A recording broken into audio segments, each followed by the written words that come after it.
You know, you can think of your digestive system as this massive, incredibly complicated factory that's running 24/7. But here's the thing. When a machine on that assembly line breaks down, it doesn't just send out an email to IT. Nope. It sends out these really cryptic signals, these little clues about what's actually going wrong deep inside. Phrases like double bubble or lead pipe might sound like some kind of weird technical jargon, but they are absolutely vital diagnostic clues. It's like a language our bodies use to communicate with us. So today, we're going to learn how to translate a few of those messages.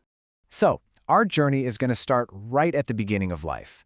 This is where some of the most distinct signals can pop up, especially when there's a little glitch in that developmental assembly line.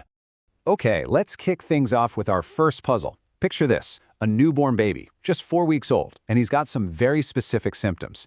The vomiting isn't just spitting up, it's forceful, projectile even. But here's the key detail. It's non-bilious. That means there's no green bile in it. And on top of that, a doctor can actually feel this distinct olive-shaped little lump in the baby's belly. So, what in the world is going on here? Well, the answer is hypertrophic pyloric stenosis.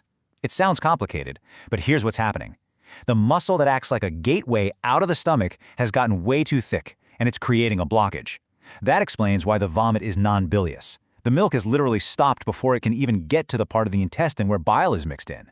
And that little olive the doctor feels, that's the actual thickened muscle itself. Pretty wild, huh? All right, on to our next case. This time, the vomiting is bilious, which right away tells us the blockage must be further down the line. And when doctors take an X-ray, they see this classic double bubble sign. This particular clue also has a really strong link with Down syndrome. That double bubble is a dead giveaway for duodenal atresia. With this condition, the very first part of the small intestine, the duodenum, it just didn't finish forming during development, and that created a total blockage. The double bubble you see on the X-ray is a perfect picture of the problem. One bubble is the air stuck in the stomach, and the second bubble is the air trapped right behind the blockage in the duodenum. Okay, let's move a little further up the digestive tract and explore the esophagus and the stomach. This is where the whole journey for our food really begins. And, you guessed it, this area has its own unique set of potential problems. Time for another medical mystery. We've got a patient who's having a hard time swallowing. And it's not just food, it's liquids too, right from the get-go. So they do a barium swallow, which is kind of like a liquid X-ray that lights up the digestive tract. And it shows this really distinct, tapering shape at the bottom of the esophagus. It looks exactly like a bird's beak. This is a classic, textbook case of achalasia. Basically, the muscle at the bottom of the esophagus, the one that's supposed to open up to let food into the stomach, has pretty much forgotten how to relax because of some nerve cell loss. So that gateway to the stomach just stays shut, and food and liquid back up. That bird's beak you see on the imaging, that's the visual proof of that traffic jam. Now, let's contrast that with another case. You've got similar symptoms, chest pain, trouble swallowing, but the barium swallow looks completely different. Instead of that smooth, tapered beak, the esophagus looks all twisted up and disorganized, just like a corkscrew. And that is a perfect picture of something called diffuse esophageal spasm.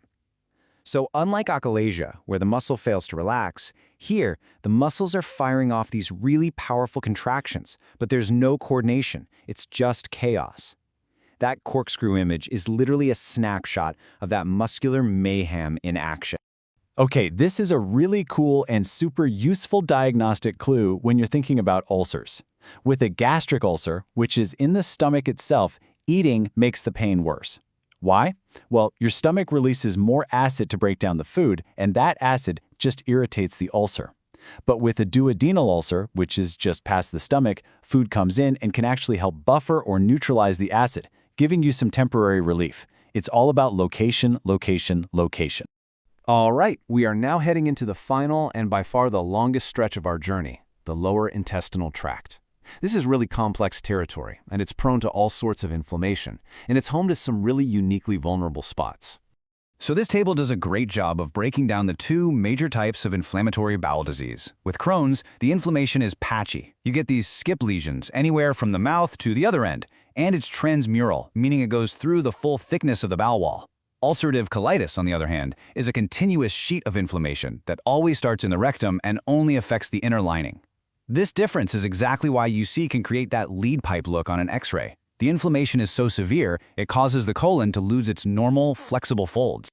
Let's talk about plumbing for a second. Seriously, Just like in a city's water system, there are spots in your colon's blood supply that are at the very end of the pipeline. These are called watershed areas.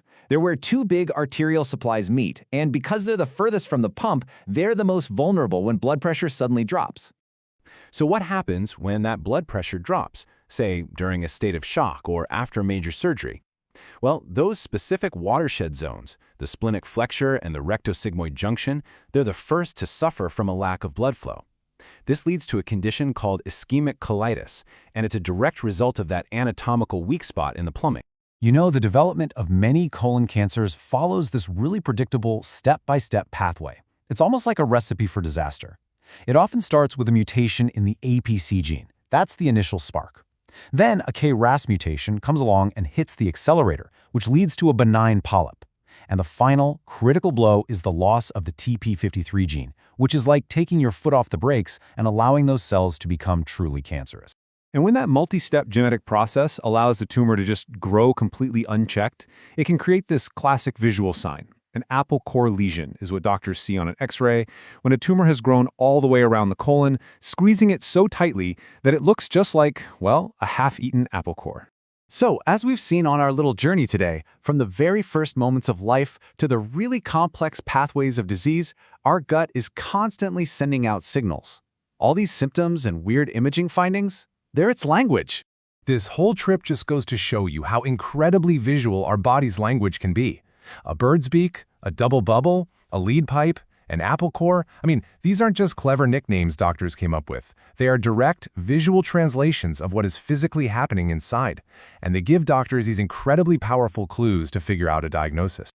And this really hits the nail on the head. These findings are so much more than just medical jargon. They're stories. Stories that are written on X-rays and in lab results. And learning to read them is the absolute key to understanding what's wrong, and more importantly, finding the right way to help. So this leaves us with one last thought. From a subtle little change in your digestion to a nagging pain that just won't go away, your body is constantly sending you signals. It's always writing its own story. The real question is, are you listening?